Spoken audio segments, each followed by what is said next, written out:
Not happening. All righty. Welcome back to another Wisco Fanatics Tuesday evening. Today we are recapping the Packers' win over the Minnesota Vikings and previewing their Thanksgiving matchup in 2 days against the Detroit Lions.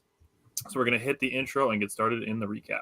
Welcome to another episode of the Wisco Fanatics Show, where we cover the Packers, Bucks, Brewers, and Badgers basketball and football teams from an optimistic and realistic perspective. Wisco Fanatics is brought to you by Cardboard Legacy, Wisconsin's most complete sports card shop. Buy, sell, grade, and consign all at their location in Oshkosh. All righty. So jumping into the recap, Jake, I'll start with you and start with the pass rush. Yeah, so before I get into it, been seeing a lot of complaining this year for a team that's 7-3-1, and they made a really aggressive move before the season. So I want people to really appreciate that the Packers traded for Micah Parsons. Please appreciate. It still doesn't feel real. It still doesn't feel real. He's been here for 12 weeks, and it still doesn't feel real. Dude, also, can we take a step back? It's like you wait all year. It feels like all year, like the spring and the summer for the NFL season to come back, and then all of a sudden, bam, you wake up and it's Thanksgiving and it's week 12, and you're like, where did the season go? That's crazy. I don't know if anybody else feels like that, but I'm like, I did this weekend. I was thinking about it. I'm like, man, this is already week 12. Yeah. Man, Week 13. Like, oh We only have heck? right now. The Packers only have 6 guaranteed games left. Yep. Yeah, 6 guaranteed. October and November both. Well, because we play the Vikings again. Yeah, that's fair. So let's get into pass rush, right? So pass rush, Packers had 5 sacks. That was amazing. What a time to be alive. That second half was disgusting. Well, I'm sure we're going to break it down even more as we keep going, but the second half was just filthy. 4 quarterback hits, 2 by Gary, who played much better on Sunday. I will say that. We were talking about him all last week, and I'm sure that if he would have heard the words that we said, he would have taken it as constructive criticism, not us tearing him down. So that's exactly what we meant it as, and he stepped up to the plate. And we weren't the only ones. I've seen lots of people kind of talking about Rashawn Gary this last week. What's up, Reggie? How you doing, buddy? Enigbare had a quarterback hit, and Parsons. If there's a pass rush stat, Parsons is in there. Just going to let you know. Yeah. Pressures, I found 8. I don't know if Tyler found a different number. 4 from Brinson, who played really well, got his first career sack. He had to share it with McDuffie. McDuffie played fantastic his first of the season, even though it's another player we gave constructive criticism for. Another guy we've been giving him.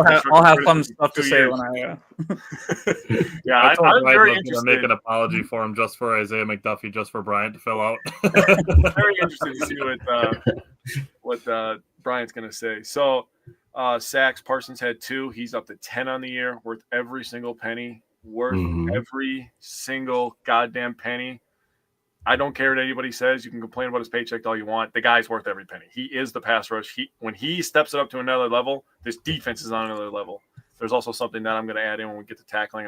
I think that's Bryant's. I'll let you cover it, but then I got one thing I want to say. Wyatt had 2 sacks. He's up to 4 on the year. This was his first sack since week 2. Dang. And what did this defense remind you of in week 12? Did it look a lot like that week 2 defense? Flying around, collapsing the pocket.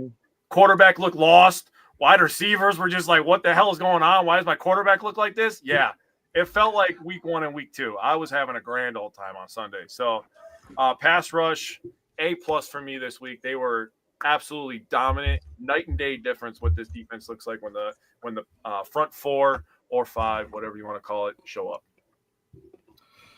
Yeah, and similarly with the defensive line, again, like, you know, when we offer criticism, we're not doing it as like, these guys all suck and they're not doing anything. Like, I was a little harsh when I said that it feels like the defensive line was non-existent in some of these games that we've had where they lost to the Eagles and the Panthers. Like, those games, those guys weren't making plays. The Packers were getting run over in the run game and not getting as much pressure, both things which we saw improve this week. Devontae Wyatt, like Jake said, his kind of welcome back game, it kind of felt like, even though he still only played about 50% of the snaps, did still have yet 2 sacks this week. The second one, I wanted to give him credit for doing a really good job of keeping his arm up in the passing lane, just making it a little bit harder for JJ McCarthy to try to find his check down, and then while finishing the pursuit. He did also have 2 run stops on his 34 snaps, yet still somehow got a 44.1 PFF grade. So I don't think there's any of us that thought Devontae Wyatt had a 16-point below average game, but that's why we always say take PFF grades with a grain of salt. The stats are great. That's below average. I can't wait till he plays average. Yeah. Dude, I don't want to give Caleb Williams too much credit, especially a week before we play them, but he had a lower PFF grade than JJ McCarthy this week. That sounds accurate. That's not possible. I swear to God, I saw a Bears fan post it. I swear to God. That's got it. It can't be. No, I saw that because I didn't look at the photo, but I saw them post it, and I was like, dude, there's no fucking way they said that. There's zero chance they watched McCarthy against the Packers and then watched, Williams throw for 200 plus yards and 3 touchdowns against the Steelers. They're like, yeah, that guy is worse than the guy that played for the Purple. There's no way that's possible. If that's true, PFF has no credibility. I'm sorry. People need to stop using them then. Yeah, like we said, the stats are great. The grades are questionable. JJ McCarthy would have had a better passer rating if he would have thrown the ball into the ground every time than he had. I did see that as well. Yep. Like Jake said, he brought up the pressures numbers. Rashawn Gary and Micah Parsons were tied for the team lead with 4. Now, I want to give Rashawn Gary some credit. So his box score won't show how much he affected the game. He gifted Devontae Wyatt one of his sacks. He was credited for a pass defense on McDuffie's interception for knocking the ball out of McCarthy's hands. But his game was much more impactful than his box score would have you believe. So if you see anybody complaining about Rashawn Gary this week, you can just know that they did not actually watch the game. Yeah. Yes. I thought for a while there, people were thinking that they might actually change that to a sack fumble, where he just knocked it forward. Mm-hmm. But they didn't. They decided not to do that. But you can thank Gary for that one. Yeah, that's all. Both that Wyatt sack where he right by the end zone and that McDuffie interceptions are directly because of Gary. Yeah. His pass rushing was back. Lucas Van Ness unfortunately only played 6 snaps. I'm sure Brian is going to talk about him a little bit when we get into some of the injured designations to watch for next week, so I'm not going to go super in depth with that. But I wanted to end on Micah Parsons. He is an absolute monster. 2 more sacks, 2 more run stops, beating double and triple teams, and just absolutely pancaking the offensive linemen that the Vikings were so excited to get back. Yeah. When he ran over Garrett Bradbury or whatever, or the center, wasn't it? Kelly. When he ran over Kelly, I was like, oh my gosh. Turned a 330-pound man into a lawn chair. You're going to need to wear a guardian cap for his guardian cap getting ran over like that again. Holy shit. Dude, you know how much that's got to suck as the dude who's got to snap the ball to the quarterback and you're looking at Devontae Wyatt and Micah Parsons straight on? That is psychotic. That formation is fucking psychotic, dude. Are you kidding me? I love when we get into 3rd and 4 and 5 and I see Micah kind of roaming around center. I'm like, he's getting quick pressure. Very rarely is he not getting quick pressure. That's got to be somewhat comparable to what it felt like going against Prime Ray Lewis. Yeah. You just watching him just dance around back there I don't like that. Yeah. He's way too excited to hit somebody over there. All right, Simon, how did the run defense do? I thought it was okay. I know there were times where they got a couple long runs out, but similarly, you take out a couple of those runs, and they were pretty anemic all day. I think they had a long 22. If you take that out, they averaged 3.5, and that was by Mason. Kingsley Nagbari had a tackle for loss. Micah can't do run defense. Parsons had a tackle for loss. Gary had 2 stops. Evan Williams had 2 stops. Overall, the Vikings carried the ball 20 times for 93 yards. They had 7 first downs, only forced 3 missed tackles, and the Packers forced a fumble. I thought all in all, they couldn't get a run established enough to hold the Packers down. Teams kind of have been trying to over the last few weeks. I think the biggest takeaway for me in the run game is that because the Packers aren't really scared of McCarthy throwing the ball. They're able to play single high all day, so they're able to just, flip both safeties. And Evan Williams is so good in the box, dude. That guy is such a good tackler in the box. I am pretty harsh on him in his pass coverage. He's been better the last couple weeks, obviously back-to-back weeks with interceptions, both of them thrown right at him. So, but to his credit, he made the play. He caught the damn ball. So a lot of people drop that, right? So to his credit, but dude, in the box, elite run defender. I think Bullard had a really good day in the box too. He's so good. He looks so good. Really good. And he was mic'd up, dude. Did you watch that? No, I didn't. I didn't know he was mic'd up. Oh, hell yeah. He's just making a bunch of noises, dude. Just making a bunch of noises. Is it like Romeo noises or Carrington noises? Yeah. Yep. Yeah.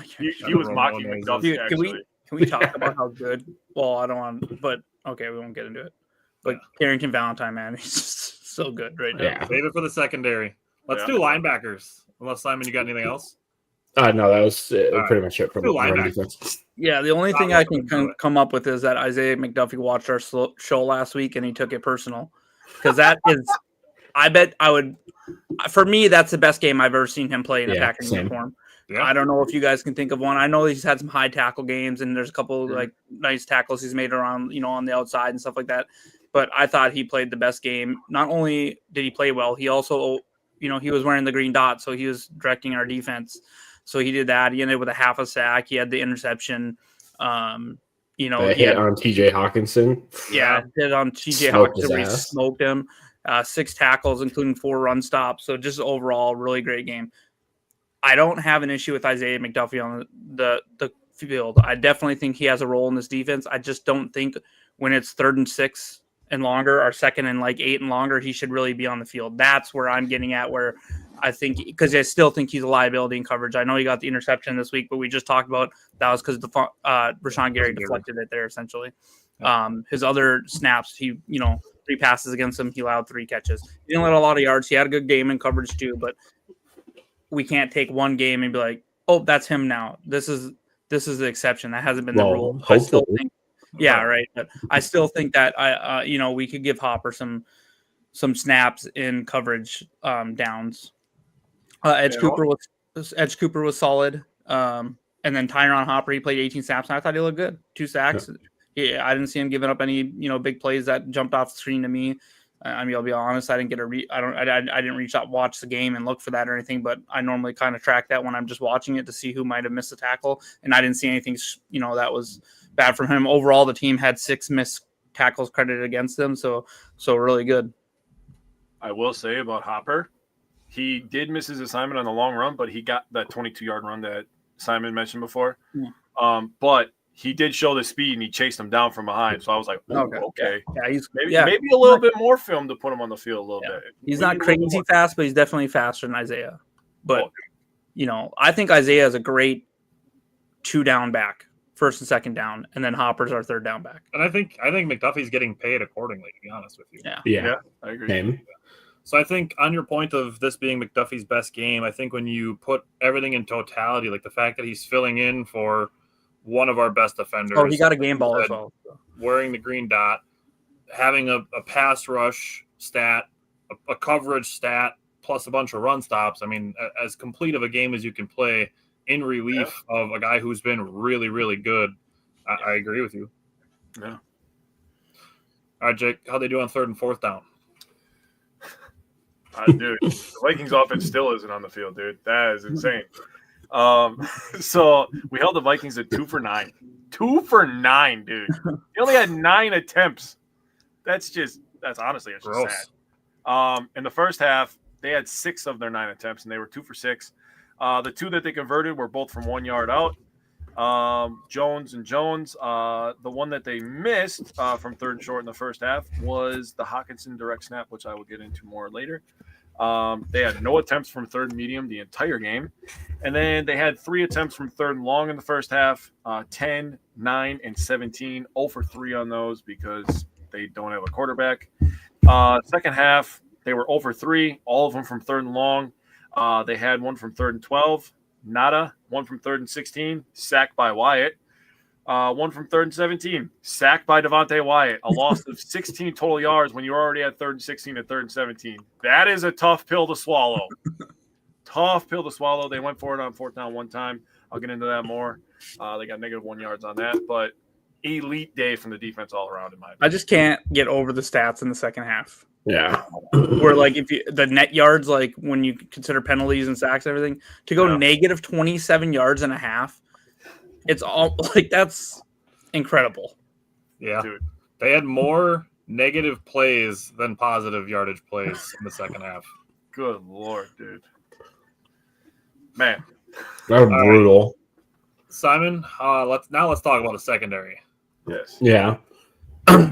So I will say, like, all things considered, it's really hard to grade the secondary. I was like, where is he going with this? When JJ McCarthy is okay, first of all, I never speak in absolutes when things haven't happened yet. JJ McCarthy right now is not good. He's not good.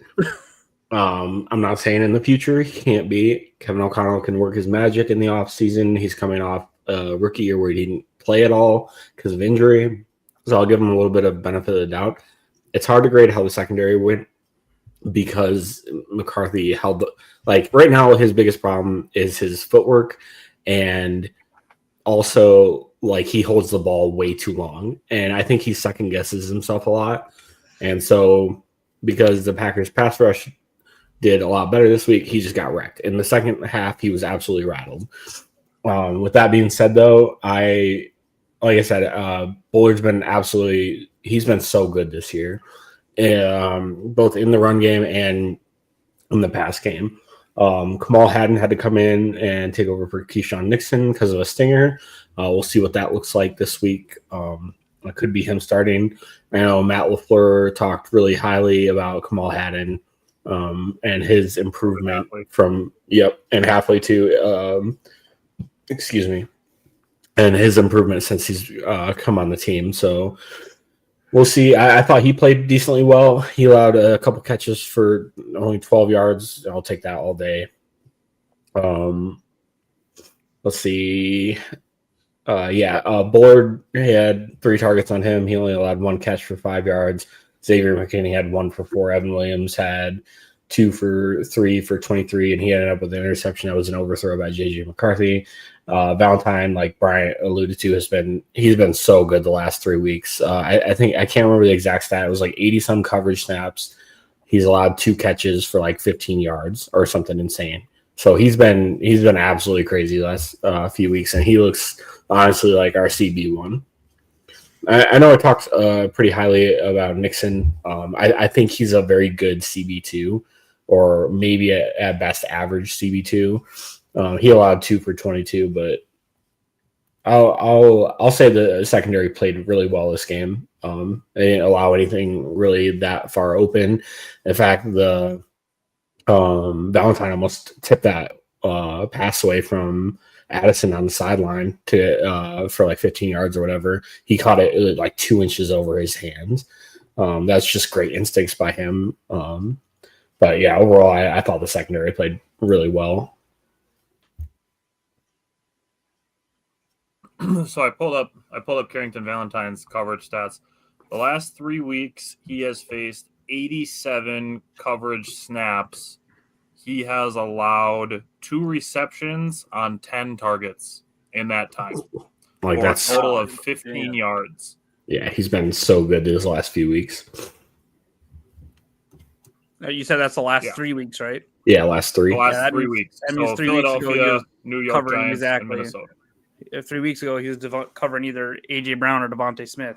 Mm-hmm.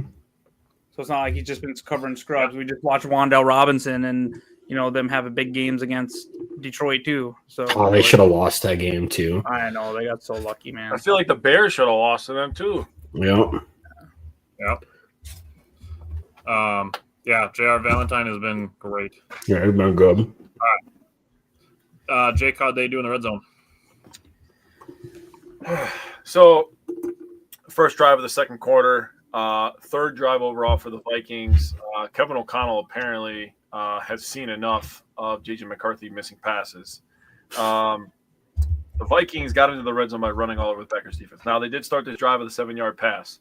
After that, 4-yard run, 5-yard run, 22-yard run, 8-yard run, 4-yard run. They did a 4-yard pass and a 5-yard run. Gets us into a 3rd and 1 situation from the 17. The Packers defense said, that's enough of that shit. They tried to do a Hawkinson tush push. No dice. Tackled by McDuffie, by the way. Played with great physicality the entire day. Then you get to a 4th and 1, and they're going to try to run it with Mason, who had the 22-yard run earlier. You gained 59 yards up to that point. You ended the drive 10 plays with 58 yards because he got fucking destroyed. The offensive line got destroyed. The Green Bay Packers defense was just like, yeah, that's enough. So it's just really confusing to me. I was literally screaming at my TV, and I'm like, you guys make no sense. You get ran all over for the entire drive, and then when you have to make a play, you make a play. And that's what makes me think that they're a Super Bowl team, right? Because when they need to, they can, especially on defense. More times than not this year, though, when they've had to make a play, they make it. But, man, you can't be getting run all over like this, 4, 5, 8, 22, 8, 4. Like, dude, you can't do that. That shit's frustrating. And teams with better quarterback play are going to kill us if that's the case. But to their credit, when they needed to make a play, they made it. Yep. Justin McDuffie absolutely was great this week, and we definitely gave him his flowers for it. But for sure. Brian, how did you feel about special teams? I don't know if we're in the Twilight Zone or what we just watched, but that's like I just said with McDuffie. I've been trying to rattle my brain. I can't think of a better special teams game I've seen in the last few years from this team. There's been some decent ones, but not with that impactful of a play. I mean, that pump by Wheeler. Minnesota. The last time Keyshawn Nixon brought a touchdown. Yeah. That would probably be the last time. Probably that one, but that pump by Whelan for then to kick backwards and then for Zane Anderson to push him into there and then they get the recovery. Like just welcome awesome. back, Zane Anderson. I mean, that kind of changed the momentum of the game because we were kind of just slogging through at that point. I don't think we were going to lose it, but we weren't really doing much right there. That pretty much that, in all intents and purposes, was the dagger that put us up 17 to 6, and it was pretty much this is it. This is over. McManus hit all his kicks. Good on him. His long of only 40, but hopefully that will bring back some a little bit of confidence and in him. But good coverage on the return. I know he kicked the first one to the end zone. Probably didn't want to do that, but I think that was the only touchback we had, other than if we were like already the game was already. It wasn't like a terrible one. Like it was kicked. Like if he didn't catch it, it might land in the landing zone. Like it kind of carried him into the end zone. So like it's like a smidge too much on it. Like it's And then Whelan, like I said, he had 4 punts. He had a long of 61 or 65, and then he had 3 inside of the 20. So just really good game from him. So awesome game by special teams. I know we're not going to get a turnover every week on special teams, but just that sound play and let them make the mistakes was awesome to see. It's one of those situations where we've talked about how special teams can lose us a game. Special teams, like you said, absolutely played a factor in the Packers winning this week. Yep. Aaron Mosby has been good too. We'll talk about. On special teams, him and Hopper are like just on special teams. They've been really good in coverage this year. And Zane Anderson coming back too. Also, I just want to shout out Kaitan Oladipo. We have not talked about him a lot, and he had a special teams tackle this week, so it was cool to see him. See him make a play. All right, let's jump into the offense, starting with the tight ends. So Fitzpatrick and Wiley both outsnapped Musgrave again this week. This year. They will this year as well. Foreshadowing, I guess. Yeah. But I will say Musgrave did have a drawn penalty on a route on the left side of the sideline that put us down the field some. So that was good. Other than that, it was pretty quiet in the receiving game. Fitzpatrick had a catch for 11 yards. Wiley had 1 catch for 1 yard. And Musgrave had 2 looks for 1 catch and 7 yards. But I thought all 3 of them blocked pretty efficiently. I thought they all looked pretty good in both the Musgrave didn't have any run game snaps, but I thought they all looked really efficient blocking on both the run game and the pass game. I think I think with what we're seeing is Fitzpatrick's going to be pretty much a traditional blocking tight end. I think Wiley is going to start to take over the receiving, and then maybe Musgrave. Like I wish that with Musgrave, the only thing they should do with him is deep crossers and seam routes and stuff like that. Like at this point, I actually really like what they did with Josh Wiley and using him as a lead blocker by motioning him before the snap and setting him up as a lead blocker. I think that was a really effective way of using Josh Wiley. Yeah, I agree. You hear that, Musgrave? We're talking shit about you. So go put up 6 catches for 94 yards and a touchdown this weekend. Oh, dude. Or on Thursday. Honestly, that would become a tradition. Who is you Brian mean shit about this week? Yeah, right? Yeah. Brian's reverse psychology shit talk of the week. Oh, I like that, actually. All right. Wide receivers. Yeah, they didn't have that much of opportunities with the way the game script went. I thought Watson looked really good again. I feel like he's turning into Love's safety blanket versus Dobbs at this point. Dobbs did have the 2 targets and 2 catches, but he only had 2 targets where Watson had 7, and actually Dontavian Wicks had 4. I got to give props to Dontavian Wicks on that blitz play where Jordan Love just throws it up quickly. If Wicks isn't like paying attention to what's going on and jumps up and catches that ball, it's probably intercepted. Because it's kind of just floating in the middle of the field with a bunch of people around. Great job by him to jump up, catch that ball, hold on, and get down to the ground.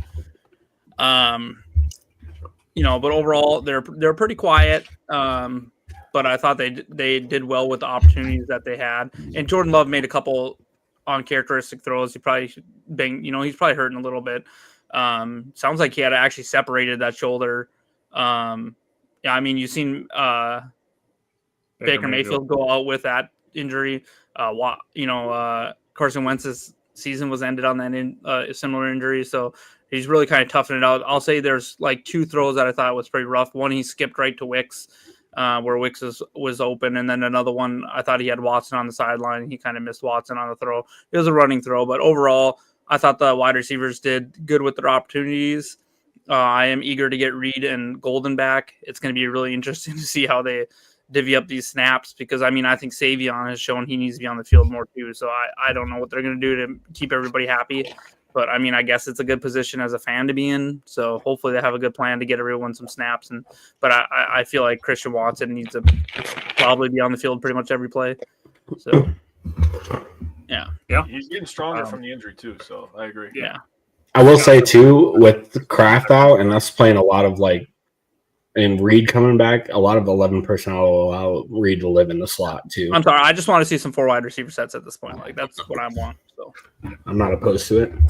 Scott, we'll get there for sure.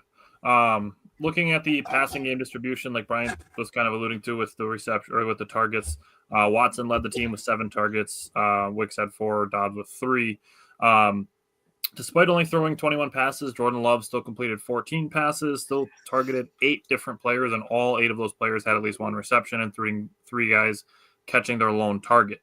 Breaking down the depth of the targets, only 1-for-1 pass behind the line of scrimmage. I'm again okay with that. Again, I don't think we need to phase it out entirely, just as long as that number is not 7. From 0 to 9, Love was 8 for 9, and then from 10 to 19, he was 5 for 8 and only threw 1 20-yard or 20-plus yard pass. And I think I'll get into a little bit why I think of that when we get to Jordan Love and the coaching aspects. But Simon, how did you feel about the offensive line? that's me. Yeah, sorry. Yeah, Simon did all line last year. My bad. So yeah, I thought they played all right. I was surprised to see Anthony Belton all of a sudden is taking over at right guard. He played all of the snaps in the second half, and Matt LaFleur was praising his physicality today during this press conference. So overall, Morgan played 21 snaps and Belton played 45. The one thing I do kind of like that they're doing a lot of is they've been bringing in Kennard a lot. They brought him in for 21 snaps as a 6th offensive lineman, and they're running out of that. So out of the 21 times he was brought onto the field, they ran it 20 times. So I will say he's going to catch a fucking touchdown before this year is over. I swear to God. That'd be awesome. Honestly, the way he plays, like, the funny part was they brought in Belton over Morgan, but if you go by these whack PFF grades, both of them actually suck still in run blocking according to PFF. So I will say Sean Ryan got beat a few times too quickly inside. He had another snap that was good on Jordan for quickly, catching that thing over his head, but I'm getting a little nervous with those. But but Ryan allowed 4 pressures as well. So I'm a little nervous when we run into some of those games. Like, I know we already played against the Eagles, but those interior monsters, we could start to run some, into some trouble against. So hopefully he continues to get more comfortable.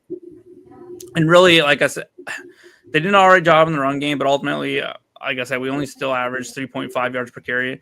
But I'll chalk that up to game plan. We were running on 3rd and 3 more than we probably should have. For me, it was clear that Green Bay wanted to speed up the game, so I looked it up. I was like, because I remember sitting on the couch, I was like, holy crap, that game's already over, and these games have like 8 or 9 minutes left in the game. Our game ended at 2:42. It is the shortest game in the NFL so far this year in real-time duration, so at 2 hours and 42 minutes. The next shortest was 2 hour and 45 minutes, and it's one of the top 10 shortest games in the last 5 years that I could find, according to the AI app that I was using. So our real-time run game time was 2:42. The Lions played real-time game time was 3 hours and 27 minutes. So they were on the field for 45 minutes longer than us going into a short week. I don't know that will have an impact, but you can definitely tell Green Bay was like, let's just get out of here and keep running the ball. Keep the clock running. Let's just get out of here. This game is over.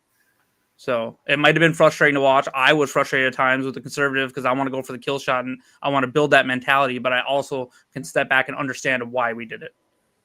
Oh, now we can step back and understand why we did it. I'm a different person. Hey, it's growth, Tyler. It's growth.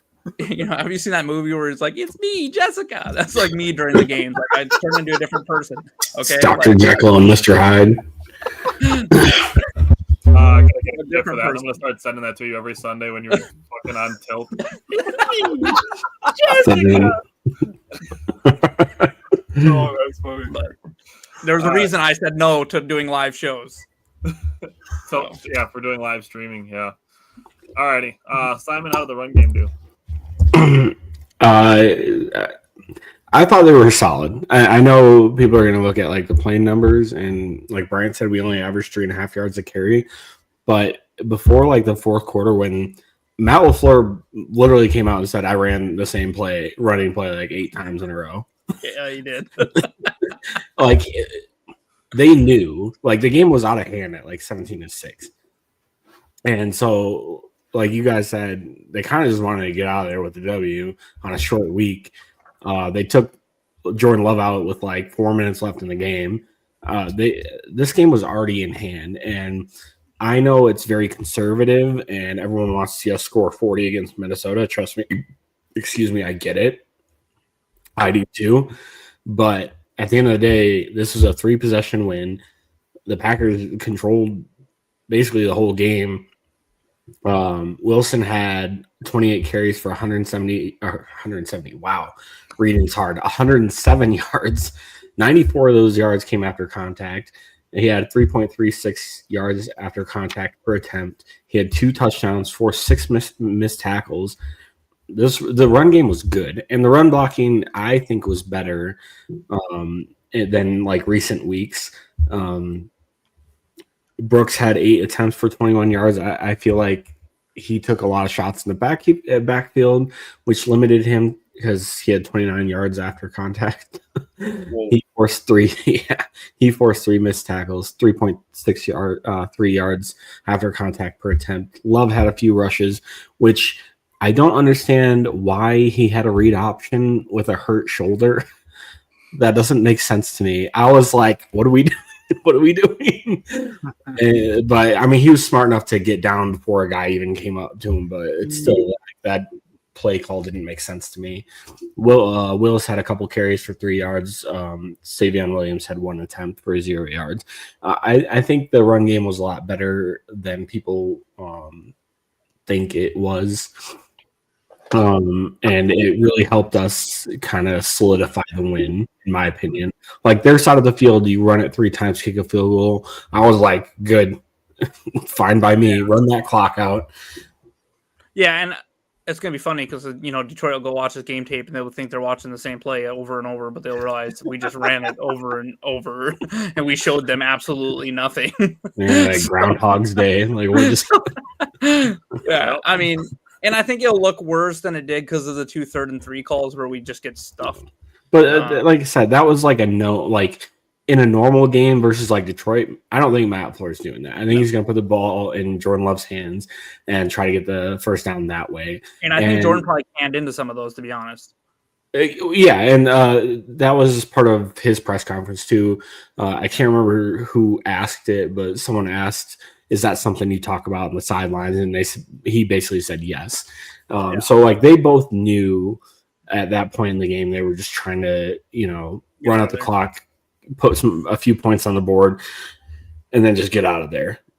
And like we were talking about before the show, excuse me. Those Sada fries are going down good. Like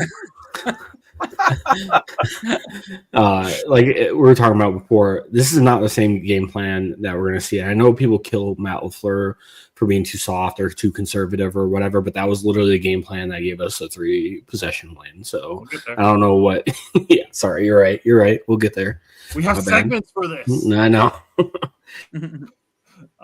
Yeah, we'll get there because I have something I want to say, and before somebody else says it, let's get to the other couple things, but then we'll talk about coaching. All right, Jake, how'd they do on 3rd and 4th down? They were elite for a team that literally ran the same play as many times as Matt LaFleur said. I don't remember calling the same play that many times in one game. So going 7 for 14, 8 times or something like that. Yeah, I forgot the number of what it was, but it was 8. He said 8 times in a row. 8 times in a row. Yeah. That's I'll crazy. do it again. Never mind. Brian Flores is just sitting over there like one of those Asian dudes that hits himself in the junk with the brick over and over again. So 7 for 14 overall is pretty good. Didn't have to go for it on 4th down, so that's also good. This felt like a pretty stress-free game. This was a nice, relaxing Sunday stroll kind of game. Yeah. 4 for 4 from the 3rd and short area in the first half. 3 yards, 1 yard, 1 yard. When you're setting yourself up for 3rd and 1s, you're going to be successful. I don't know if you guys saw the stat during the game, but they showed it. In 3rd and short situations, the Packers ranked 25th in conversion rate. In 3rd and long situations, they ranked 1st. What the hell is this team, bro? Jordan Love's not good, though. But when they need to make a play, they make the damn play, dude. They piss me off. Like, stop putting yourself in that position to have to make a play. But anyways, 3rd medium, 0 for 1. They had 1 from 3rd and 5 in the first half. Didn't get it. 3rd and long, they had 2 attempts in the first half. 1 from 10, which they picked up. That was the blitz where he threw it up to Wicks, and Wicks caught it. That was the 3rd and 10. Then the 3rd and 15 where Wiley just didn't get a good chip, in my opinion, and Love tried to step up where he thought he saw a lane, and he just took a sack, and everybody was kind of pissed off. And I'm like, dude, that's literally what he's supposed to do. Like, quite literally what he's supposed to do when the defensive end goes wide, you step up where he's not. Makes sense. He got sacked. It is what it is. Second half, they were 2 for 7 after being 5 for 7 in the first half. So, obviously, we know we've been talking about it, beating the hell out of it. The game was kind of in hand. We called a lot of run plays, tried to speed it up. That leads to 2 for 7 when they kind of know what's going to happen. When they know what's going to happen, you still convert 2 of them. That's pretty crazy to me. That kind of speaks to the offensive line. I thought Belton was elite this week for coming in for Morgan, by the way. All right. Jumping into the red zone, the Packers had 4 chances. Their first trip, they had a 2nd and 6 at the 19, 18-yard pass to Dontavian Wicks. That was a really good play call. And then a 1-yard touchdown for Emmanuel Wilson. Second trip, they started at the 19.5-yard line. Got to a 3rd and 5 after a nice out route to to Romeo Dobbs. And then a throwaway on 3rd down resulted in a field goal. The third trip started at the 5-yard line after recovering a touched punt. Emmanuel Wilson ran once for 4 yards and then another time for a touchdown. The fourth trip, they had a 1st and 10 at the 18-yard line. They went run, field goal. They had 2 for 4 in the red zone in what I think was pretty conservative play calling. And as we jump into the coaching aspect, some of the guys have given some of their thoughts already. Just on the conservative aspect of the play calling, when the opposing team knows that it's a 3rd and short and we're going to be probably running the ball, I'm not saying it needs to be every single time, and I get that they wanted to keep the clock running. But could you ask for a more perfect time to run play action and catch a team off guard? When you are literally just running the ball down, and you're setting up like you're about to run, seems like a perfect time to call it a play action pass and throw the ball to Darian Kennard or Josh Wiley for 2 yards on a 3rd and 1. Like just one play action on a 3rd and short. And again, I get that they're trying to run the clock out and protecting Jordan Love, which to me felt like the game plan was focused on being ready for Thursday. With protecting Jordan Love, keeping Josh Jacobs out, not throwing a whole lot, being conservative on 3rd and short. To me, what I took away from it was this feels like a preseason game type game plan where you keep things simple. You don't show a lot of your playbook. You only play your starters for a little bit. Obviously, like they kept some of the guys out because it isn't actually a preseason game, but you keep some of the guys out like Jacobs, Golden, Quay, and you save those guys, hopefully having them ready for Thursday because this is one of those games you think you could win without them. So that's kind of how I saw it. As for time of possession, the Packers kicked the shit out of the Vikings, 37-15 to 22-45. So the Vikings were not able to shorten the game like we've seen some other teams be able to do. So, if the Vikings lose Brian Flores this offseason, they're going to be even in more trouble, and they're going to be bad for a while. Oh, dude! Do you see their? Not to get like too off topic. Have you seen their cap space is so bad next year? They're like negative $40 million in the hole or something insane. Their Super Bowl window was like this year. And they're going to have to do like a soft reset in a couple of years. Or I know like they next don't want to year. hear it, but the only way they have a chance is if they trade JJ for 1st-round picks and reset some of their cap for one because he's going to pay a lot of money. Oh, no one's going to. Justin Jefferson, not JJ McCarthy. Oh, yeah. Okay. Sorry, gotcha. I'm going to call the cool nickname to the guy that actually hurt. Okay? Yeah, okay. Yeah, we can call McCarthy. We can call McCarthy 9. Fucking -9. 9 fantasy points. 9 fantasy points. Yep. I don't call him the Vikes. I call him the Yikes because what the hell is that on Sunday, dude? Whoa. It's all right. Don't get Anything butthurt, else you guys Minnesota. want to say on the coaching aspects? Brian? No, I mean, I get what they're doing. It was frustrating not being – I want to step on their throat and end a team, but I get what they're doing. I don't know. I consider a 17-point win. Like, that's stepping on. Okay, I want to win 40-6 and, like – I do too. Start college football, Brian. there's Way to teams take do the it every words week. right out of his mouth, Brian. He just said that. All right. I'm ready for this. So let's jump into Jordan Love. Brian, what did you think about Jordan Love? Yeah, I thought he played fine. It was kind of a game. Okay, I want to say this. I've seen a lot of people calling him trash, saying it's like I seen one guy that posts on Twitter, "Oh, there's 15 teams that need to replace quarterbacks this year." Like, I saw that today too. And Jordan Love was on there, and he also had like some other crazy. He had Bo Nix on there. I'm like, this guy's an idiot. So people that are talking like that, they're just dumb. For one, you think there's 15 better quarterbacks just floating around than these guys out there? The guy that posted that got ratioed super hard. Yeah, Yeah. he's talking about Love, Goff, Nix, Stroud. Goff? Yeah. Super hard. What a dummy. He's an idiot. But other people are complaining, oh, like, look at his numbers and stuff. Yeah, he hasn't really, you're right. He's thrown like 1 touchdown or 2 touchdowns over the last 4 weeks or something. Yeah. But when you look at his touchdown interception ratio, the yards, his QBR and everything, his EPA, all of that is still towards the top of the league. Like, all his advanced metrics are good. Yes. So anyone that's looking at box scores and stats, you're right. Do we want to see him throwing 40 touchdowns a year because he is getting paid $55 million? Sure. But if you can tell me if the EPA was the only stat that mattered and he was in top 5 or top 10, no one's saying anything. If there was no other stat that mattered and that was it, everyone would be super thrilled. Like, what's hilarious to me about that EPA, that's expected points added, seeing that and then like sharing that to like a Bears fan and watching them be like, oh yeah, my made up stats is Jordan Love is good. Yeah, they've been on. It's that like, okay, you get to a point where all stats are made up. Like, obviously, totals can be quantified easier, but anytime you get into like rating, QBR, EPA, like PFF grades, for example, like under pressure numbers, like any of that stuff, that's all made up and like Cook. It's all determined. It's all made up at some point.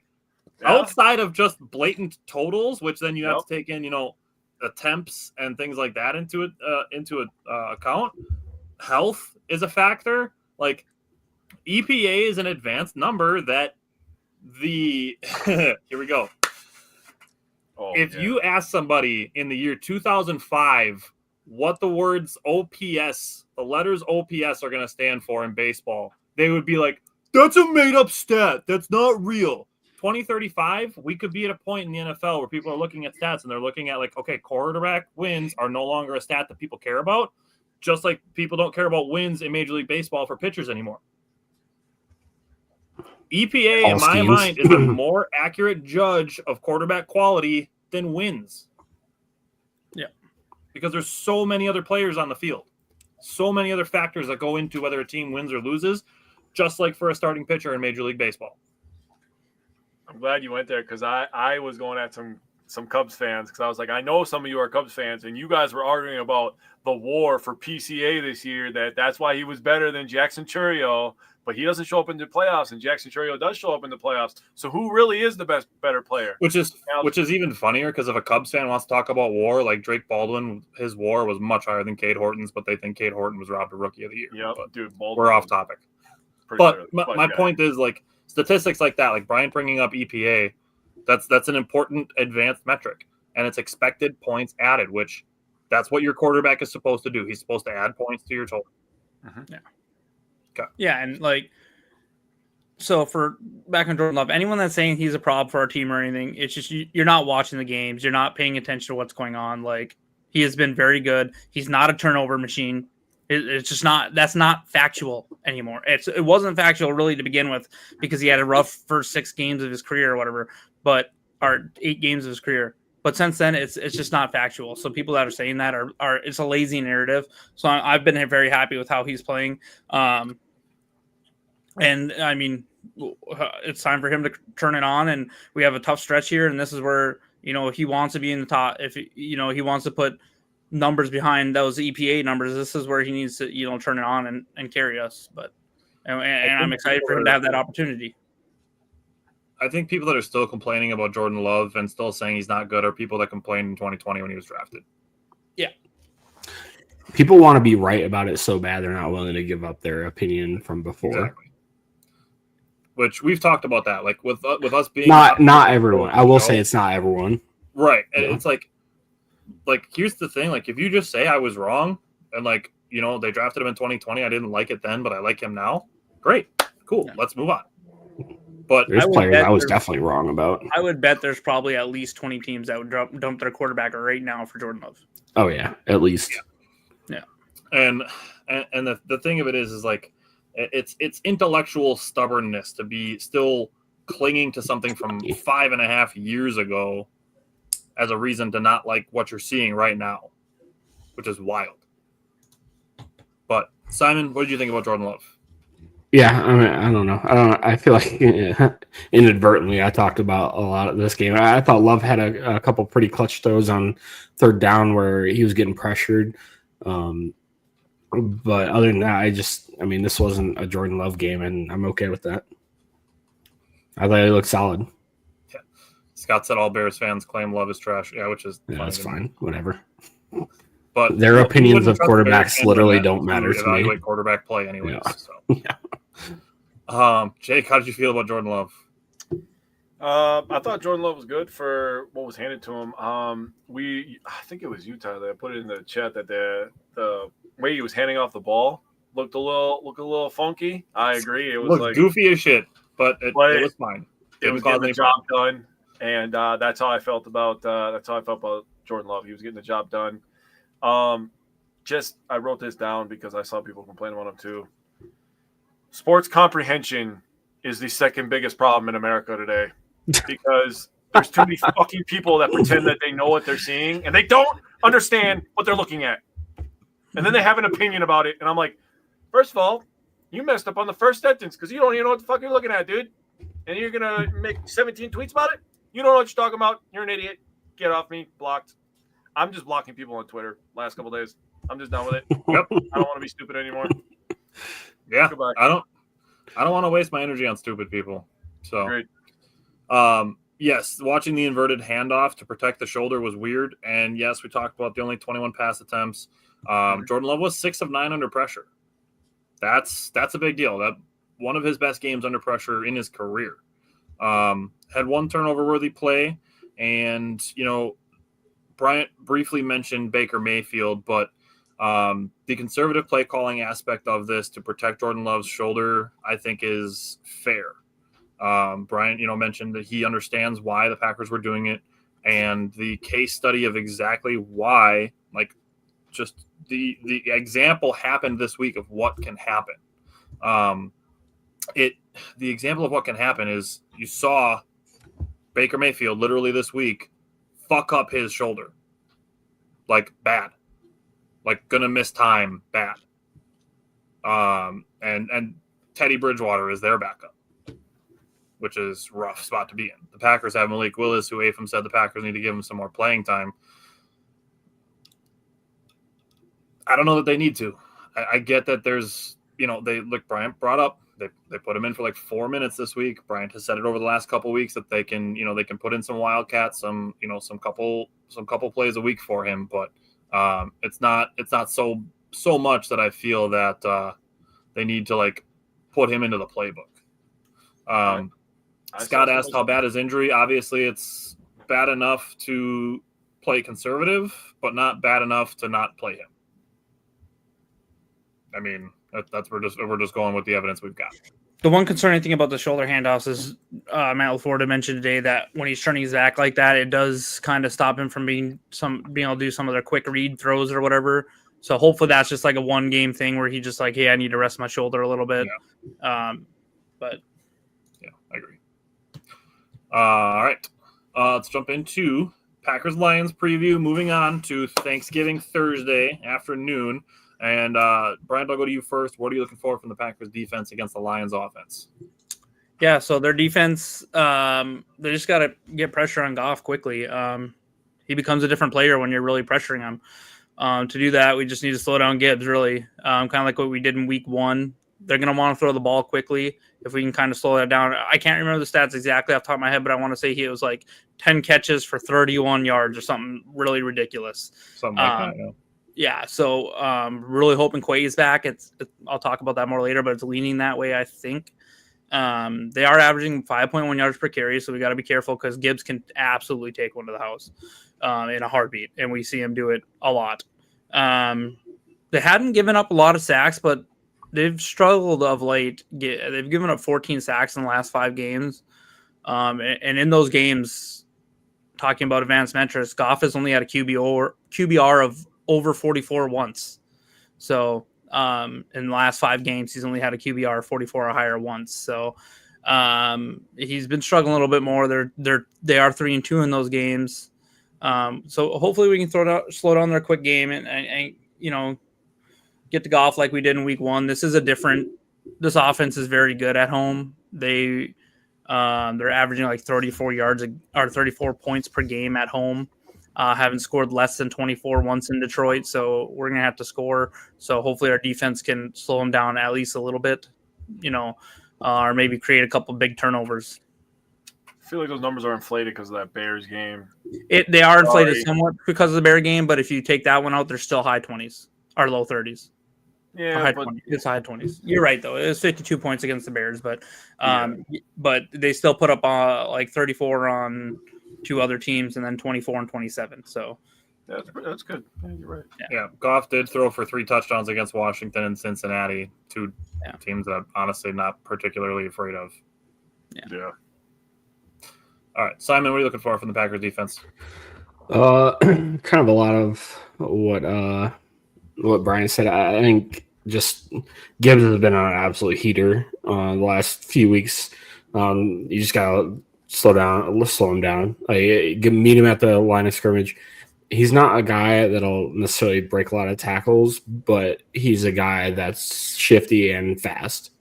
So you gotta be very technical with your tackling and just get your hands on him. I think, a lot of what Brian said about Goff being susceptible when he's under pressure, force him to make some bad decisions. And then, I mean, I like Amon-Ra St. Brown as a player. I think in real life he's kind of a douche, but that's just my opinion. That's true. That's the correct opinion to have. Yep. But I think he's a very good player, and he's going to take a lot of underneath stuff. Could get a lot of catches. Packers did a really good job week 1 slowing him down. But I think that's where a lot of it lies. Yeah. Jake, what are you looking for from the defense? Yeah, so Packers defense on third down, they rank 10th in the NFL, giving up 36.36% conversion rate. It's not bad. On the road, they're 15th in the NFL at 37%. So Detroit, right now, they're ranked 25th on third down conversion rate on offense at 36.5. At home, they're 27th at 34.85. So when I was looking it up, because I was like, the Laporta thing, their offense has been kind of struggling the last couple of weeks, especially on third downs. So I looked up their conversion rates on third downs. Well, Laporta versus Philadelphia. Philadelphia whooped our ass too. They were 3 for 13, and then versus the Giants, they were 5 for 12. So that's 8 for 25 over the last 2 weeks without Laporta. The thing that is the most alarming for me is before Laporta's injury, 42% of their play calls were out of 12-man personnel. That means 1 running back, 2 tight ends. They ran 12 personnel for 1 snap versus Philadelphia and 3 snaps versus the Giants. They didn't get a lot of yards on him either, by the way. Goff is a guy, obviously, we saw in week 1. He's a guy that's known for getting the ball out quick. He has one of the quickest releases in the NFL. 2.31 seconds. He gets rid of the ball and kept clean this season. Defense, obviously, we saw it in week 1, like I said. It's a little bit redundant. They got early pressure, and it really changed the game. They gang tackled, and we saw a little bit of that this last week, too. The gang tackling was back after I complained about it enough for a couple weeks in a row. Maybe if I keep talking about Matthew Golden getting in the end zone again, maybe that will come to fruition again. But, yeah, just got to tackle and get the Goff early and get them in some third down situations that are advantageous for yourself. For me, obviously, we all know the playmaker guys. For me, looking at the defensive line, I'm looking for an increase in snaps from Devontae Wyatt, who played 34 snaps this week, and ideally from Lucas Van Ness.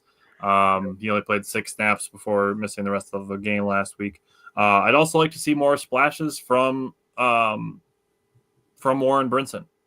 He was really good last week in his snaps. And then other than that, one thing that you guys mentioned, you guys talked about it over and over with the Goff under pressure. Micah Parsons is not going to be on a snap count this week. He's not going to have just gotten here 4 days ago this week. Micah Parsons has been here for 12 weeks now. He played 40 out of 44 snaps this weekend.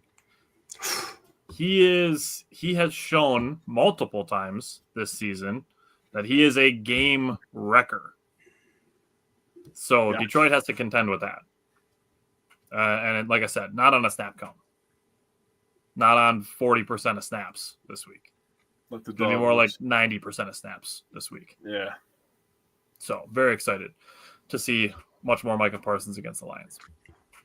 Brian, what are you looking for from special teams? Yeah, just you're in a dome, make your kicks. You know what I mean? Like, you cannot leave points on the table against Detroit. Anything 50 and in pretty much has to be automatic in a dome if you want to be an NFL kicker nowadays. That's not, always constantly on the hot seat. So hopefully McManus is ready to perform. Nothing too crazy in the return games. I feel like Savion's fine in the return games, but I don't feel like he really has a chance to really show his burst of speed. It always seems like he's running kind of in slow motion. I still wish we could see like Nixon or something back there. That's not going to happen this week, obviously coming off a stinger, but he's fine. If he can continue to get us out to the 30-yard line, I'll take that every time. So just make your kicks and, no stupid turnovers or anything on special teams and we'll be fine. Yeah.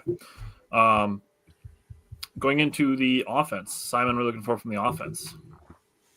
Yeah, Lions defense has been very good versus the run this week. We'll see what happens with Josh Jacobs. And it sounded like, in my opinion, if we didn't have a short week this week, I think he would have played Sunday, at least some snaps. So we'll see what they do with him this week. He might still be on a snap count. And I think Emmanuel Wilson has earned some snaps into what we're normally we see from Josh Jacobs. Maybe ride the hot hand a little bit and see how Jacobs' knee is feeling. from the concrete of MetLife. But I think this is going to be a love show. I think the way to beat the Lions is through the air. I think their secondaries hurt a little bit. Kirby Joseph has already been ruled out for Thursday. It sounds like Brian Branch is going to play, though. I think he's a very good weapon for that defense. He's kind of a dickhead on the field. I don't know what his issue is. What does he have, like 13 fines from the league in his 3 years of playing or something insane like that? Can we all agree that the mouth guard on top of his helmet looks stupid as hell? The what? The mouth guard that he puts on top of his helmet looks so dumb. He looks like an idiot. I'm sorry. The green mouth guard. Oh, I don't know. I've never noticed it, really. Yeah, he does. He just never noticed the green flop? I didn't know what that was. I just thought he was like an alien or something. I don't know. I never thought to unleash a can of whoop ass. Josh Lane on YouTube said bear down, so that guy's probably gonna be rooting for a stadium fire. Yeah. And then James said go Lions. Okay. Respectfully, no. Yeah. Bears will be going down in the standings by Friday. I'll tell you that much. Yeah, they have a tough game versus the Eagles, and then they're going to lose 2 in a row. Obviously, when we play them in 2 weeks. Yeah, we're gonna beat that ass. Then we got to ruin your Christmas too. Ooh. Yeah, Branch has a good few PI calls. Hopefully, someone can get in his head and get another personal foul. I'm looking for like a 2-to-1 ratio from passes to runs, and if that being said, if it's going to be a love game, you gotta protect him. I like Zach Tom versus Hutchinson. I think he's done a very good job over his career of holding him to minimal good games. But I'm looking more for backside pressure. So Rasheed Walker, Aleem McNeil's a really good player too. So you can't allow Jordan Love to take too many hits this game. Yeah. Jake, what are you looking for from the offense? So Packers are first in conversion rate on third down. That's good when you compare that the Lions are bad on third down. So you got to win your third downs. It's pretty important fundamental football, right? 49.28% conversion rate. That's pretty good. On the road, they're still first. They convert 53.85% of third down so far this year. On third down, that's amazing. Detroit, third down defense, they're 9th overall at 36.23, and they're 14th at home at 36.62. So a little bit of a strength battle right there. Detroit's defense has been really good against the run. The one thing that I'm looking for is the O-line. They blocked up the run game really well when they replaced Morgan with Belton. And the biggest thing for me is all the best O-lines that I've seen for the Packers and the Badgers, they had one thing in common. They had an attitude about them. Because if you're going to run the ball, you're basically saying, we are running through your face, and there's nothing that you can do about it. Everybody heard Marshawn Lynch's his interview. He said, you guys know what I'm talking about? When you run through a motherfucking face, and you do it again and again and again and again. Right? I can keep going because he said it like 50 times. That's how I feel like the attitude for the O-line has to be, especially when you're going against a division opponent. Somebody that you beat in week 1, somebody that has hated you the last couple of years, somebody that we hate over the last couple of years.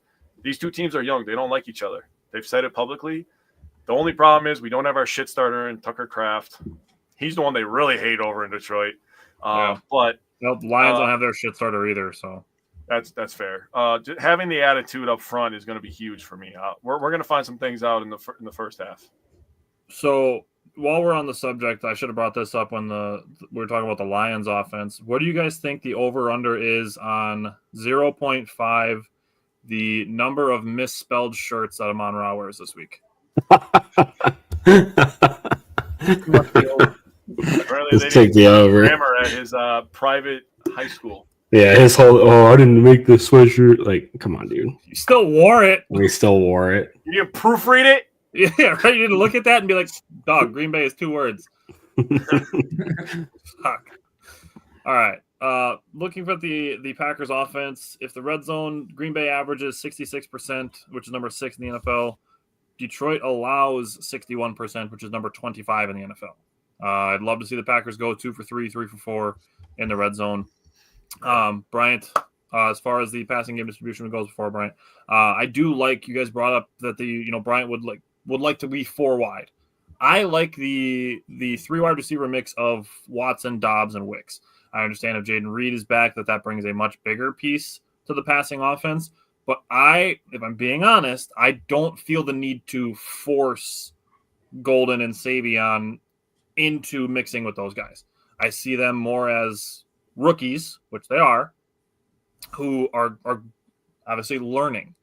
They're obviously drafted in the first and third round to be, talented contributors. And I'm not saying that they shouldn't contribute, but I'm not saying that I need to force them onto the field over Watson for sure. Probably not Dobbs. Wicks, I could see taking some snaps away from to get Golden Savion on the field a little bit more. But I don't feel the need to pull Watson and Dobbs off the field just for the sake of forcing plays to the rookies because people want them to have good fantasy weeks. That's fine. We can do Watson, Reed, Wicks, and Dobbs. If they're all healthy, they could. But I feel like this is completely like speculation on my part. I feel like Reed and Wicks aren't on the field a ton together. My point is, I don't think that there's a team in the NFL that has 4 cornerbacks as good as our top 4 wide receivers. So good luck covering them all. I mean, I look at it as secondary guys, but I mean, like if you put 4 wide receivers on the field, like somebody's going to be stressed out. Like Preston Smith's going to be covering Justin Jefferson. Exactly. I mean, on the topic of it worked out a couple times. One of the biggest plays in the Lions Packers game in Week 1 was Wicks and Reed, where Wicks kind of ran a pick play and Reed ran the wheel route right behind him. So I mean, maybe they should be on the field a little bit more. Maybe they should. And they, I could be completely wrong. Like they could have been running Watson and Dobbs and then putting out Wicks and Reed together. Like, what does a team do if you line up Savion in the backfield, right? And then he splits out wide and you have a linebacker who's not that fast on a 6'4", 4'4" wide receiver. Like you're not covering. That's the kind of stuff I would like to do. Like I would like to put him in, in the backfield and then motion him out. Like I'd like to see him used in the receiving game. Deebo Samuel-esque. Yes. So. But again, I still don't. If you're going to line him up in the backfield and then motion him out, great. But like I said, I just don't feel the need to take snaps away from a guy like Christian Watson or Romeo Dobbs. Yes. I think that would be like more like a next year thing when the wide receiver room's probably not the same. I agree. They drafted the wide receivers before they needed them, and to be able to fill the group, not to force them on the field. In my opinion. Yeah. Scott, we're gonna get there. We're gonna get there for sure. Brian's got notes on it for sure. Brian, what are you looking for from the Packers offense? Yeah, you guys covered most of it, but I do think this is a game where we're just gonna have to try to be explosive, and we're gonna try to have to return back to that. Lions have allowed 21 passing touchdowns. They do have 9 picks, but Kirby had 3 of those. He's not playing this weekend, as we've alluded to. The other thing is just make sure you cover up the ball because this team has forced 15 fumbles. So just make sure you're keeping the ball tucked away and being smart with that. But really, I just think we're going to have a pretty big game from Jordan and the wide receivers. So my coaching section of this is word for word what I wrote down. This is not the game to putz around and be conservative. Stomp on these fuckers' faces and keep them there. Don't let them hang around. Yeah. They're not the Vikings. They're much better than the Vikings, so I agree. Yeah, you can't get up 10 points against this team and feel comfortable. Good. Yeah. And feel good about it. Scott said we need more play action. I couldn't agree more. Yep. I feel like I've been asking for it since like week 5. Last year. Last year too. They did it a little bit more in the beginning of the season when they were letting. They did it a couple weeks ago. They ran a bunch of play action, like a decent amount. Like I think it was like, but that decent amount was like 7. Yeah. Injuries to watch, kind of a CVS list. Reed, Quay practice. I feel like he's going to play. He's coming off that stinger. LVN, I don't think he's playing this week. He missed the second day of practice this week, and Matt LaFleur did say today that they thought he was more ready, and it came, he went out there and gave it a go. He didn't necessarily have a setback, but he realized he wasn't ready to go. I have a feeling that he isn't where they hoped he would be. Yeah. So I have a feeling with the long break after this game that there's a very high chance that you will not see him on Thursday, especially being he was a DNP the first 2 practice this week. Nixon did return to practice. Josh Jacobs, I think he's going to play. Matt LaFleur is pretty coy on Jaden Reed. I'll still be a little surprised if Jaden Reed plays, being the fact that he hasn't really had a full practice. If he does play, he's going to be very limited snaps, I would think. So the big ones I'm really watching. Oh, and Nate Hobbs returned to practice. So Nixon didn't return to practice. It was Nate Hobbs. But I feel like Nixon, he could probably play without practicing. He just has that stinger or whatever. And then for the Lions, you have Kirby Joseph, who isn't playing. Then you have Graham Glasgow, who would be a big loss at center, especially when we're talking about when, Micah Parsons lines up over center and tries to run people over. They're already down Laporta and Brock Wright. He had a pretty nasty tackle, if I'm not mistaken, this weekend. He hasn't practiced the first couple days this week. And then Khalif Raymond, who is their returner on punts, is out. So, maybe they get someone back there that's not that experienced and they make a mistake and we get something like that 2 weeks in a row. So if Khalif Raymond misses it, that's a loss for them because he is actually a pretty explosive returner. He's good. Yeah.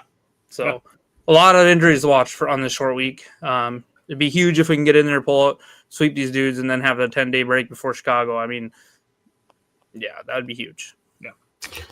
Jake, what's the weather going to be like? Dude, if they beat the Lions and the Lions go to 1-3 in the division, they're fucking cooked. They are cooked. They're in trouble for sure. Dude, they're cooked. The not for the playoffs. They're probably cooked for the division.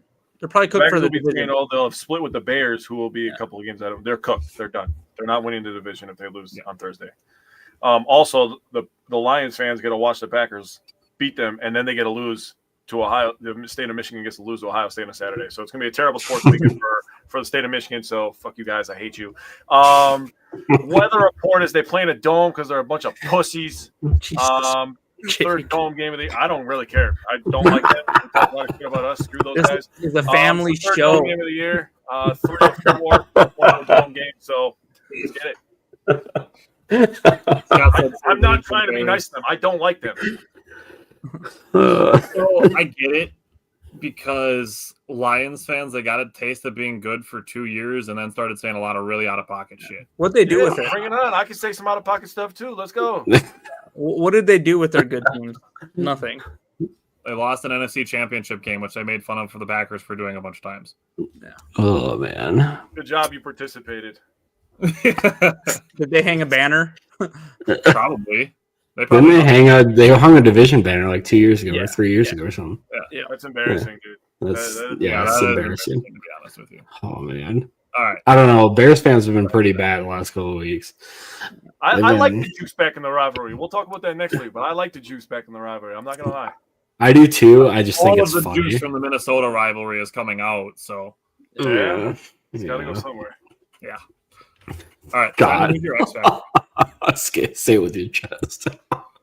I have the Packers linebackers versus Jahmyr Gibbs. Oh, yeah. All right. Brian, who's your X factor? Yeah, it's Jordan Love. Love is 2-0 with a 71% completion, 542 yards, 5 touchdowns, 0 interceptions on Thanksgiving games so far. Give that man his turkey leg. Yeah, and I'll get there.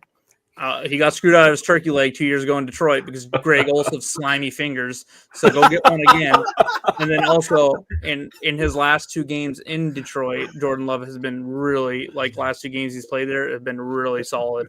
I know they lost late last year, but he had a really good game. And then, of course, the year prior was when they won in Thanksgiving. So he plays well in that dome. So you don't like Greg Olson? No. He stole his turkey leg. Ever since he took that freaking turkey leg, I have not liked him.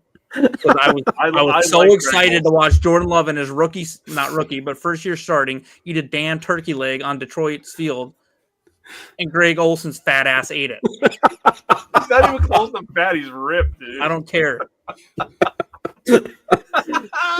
You guys are so out of pocket this week.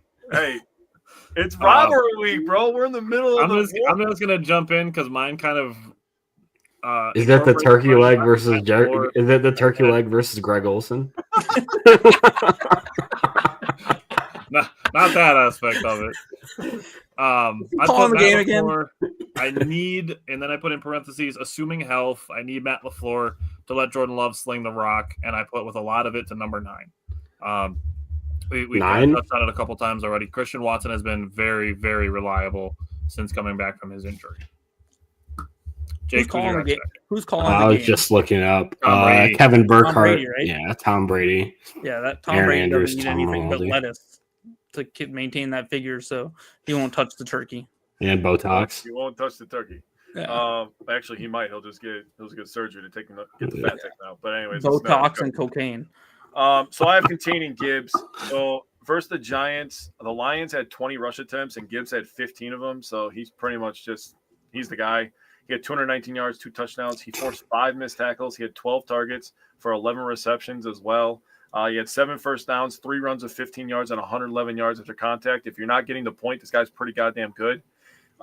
In losses, Gibbs has 47 rush attempts for 148 yards, and he averages 3.2 yards per carry and has 0 touchdowns. So when you take Gibbs out of the equation, they're pretty bad.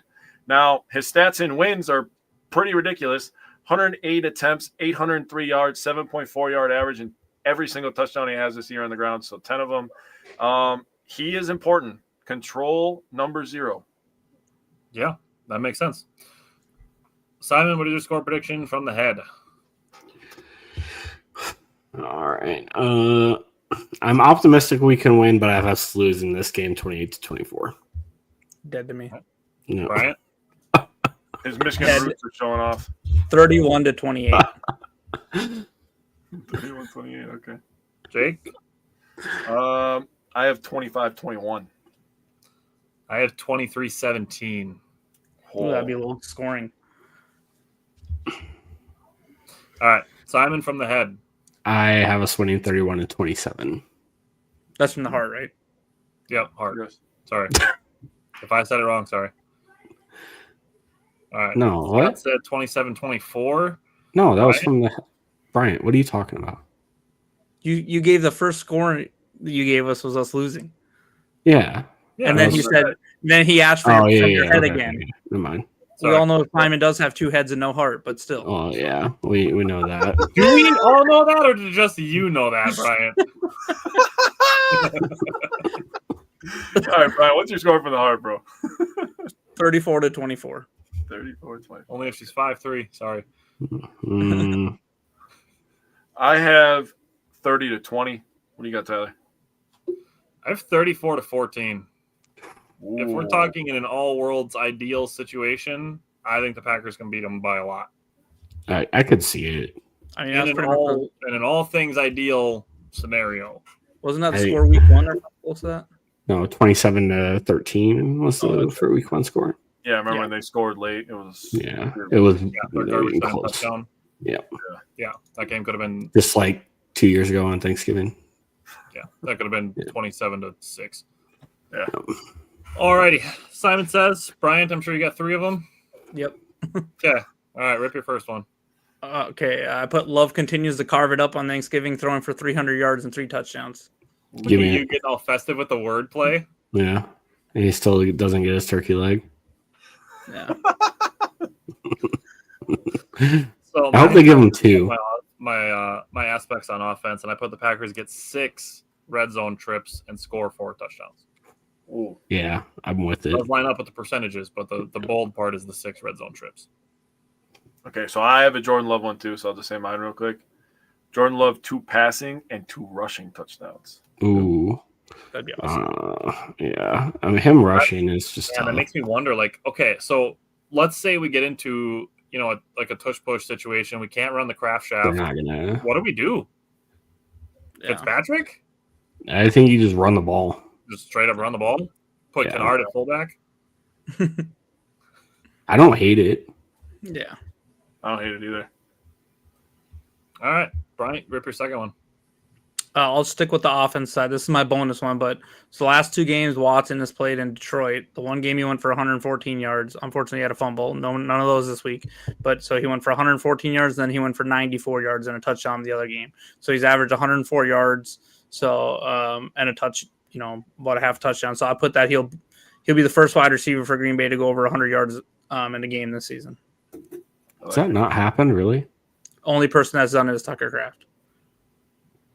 What was Watson's? No, it didn't. Oh no, he had over 100 yards of total offense. I was thinking a Golden game where he had like 18 rushing yards too. I think Dobbs had like a 93 game. Yeah, he had like a 90-something. I think Or Watson had a 90-some game too. It was 91. Yeah, I'll take it. I could see it. Scott asked when Lloyd is coming back. I kind of feel like he might be the Bears game also. Yeah. Did they activate him? No.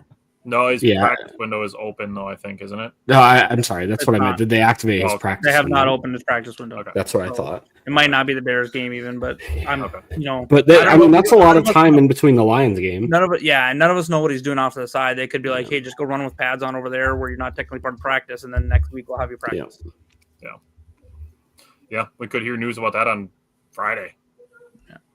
Also, that it's you got to think about it. It's like Chris Brooks is playing well, Emmanuel Wilson's playing well. Josh Jacobs is obviously not getting cut. So they could be like, "Who do we cut?" I mean, you could probably cut our second kicker at this point, but Excuse me. Yeah. Jake, you got one for defense? I do. Packers get 4 sacks and they get a touchdown from Javon Bullard. Oh, that'd be sick. So Not I'll this take mine time, because but mine's kind of close, and it could all. So I put the Packers just like week 1 get 4 sacks and producing 1 strip sack fumble. So maybe Bullard scoops and scores it. Scoops it up. I have Goff is sacked 5 times. So Oh, that'd be awesome. If he gets sacked 5 times, we're probably winning this game. I think so too. Yeah. If mine happens, we're definitely winning.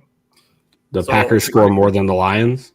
I do. That is, that helps. More points than the other team always produces a win, 100% of the time. that's true. Yeah.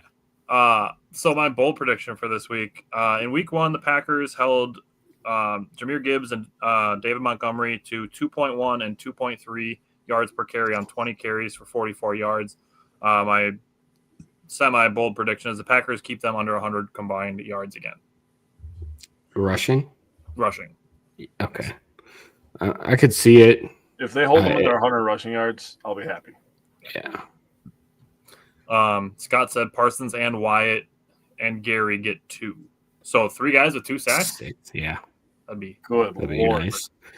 Some of them might have Lord. fair, but the way that ESPN and PFF count them. I have a really bold one for the offense. All right. The tight ends get 2 touchdowns. Oh.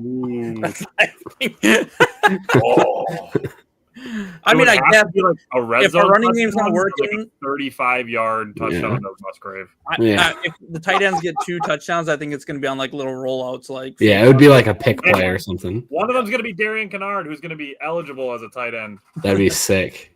Oh, dude. Is he like a super big guy or is he like? He's big. He's an offensive lineman. I mean, he's an offensive, but I mean, like If he's for an offensive lineman. primarily tackle, he might be a little bit leaner. Yeah, that's what I was trying to. Hold on, I was about to look it Scott up. said Fitzpatrick and Musgrave one each. I mean, if they Oh no, he's pretty big. He's 6'5", 320. Fitzpatrick in the red zone and a deep one Musgrave. So he's Yeah. the same size as Darnell Washington. He can run. Dude, you saw that right? Where he's like, I'm 311 pounds. He Or said I'm whatever. 311, dude. Yeah, Like, that dude, dude's we a all tank. knew you were not 260, bro. Yeah, Did he he's- win he's the? a Did he tank. win the The angry second runs last that week? week? Oh, no, Last week? probably. He had I didn't. one, I right? didn't look. He. Dude, I want to go I wish rewatch. he was a Packer. Yeah. Still. Yeah. Same. All righty. Well, we will be back again next Tuesday. We get to watch Packers in just 2 days on Thanksgiving, so we're very excited for that.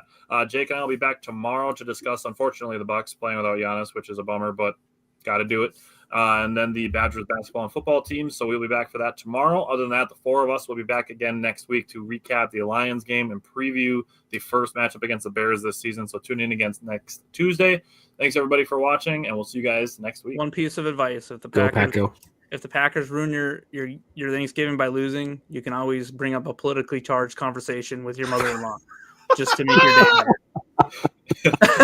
Packers lose this week, make it everybody else's problem is what I heard. Yeah, make everyone miserable with you. thanks for all the comments, by Go the Pack, way, go. except for James and Josh. You guys can screw up. Yeah, thanks, guys. Go Pack, go.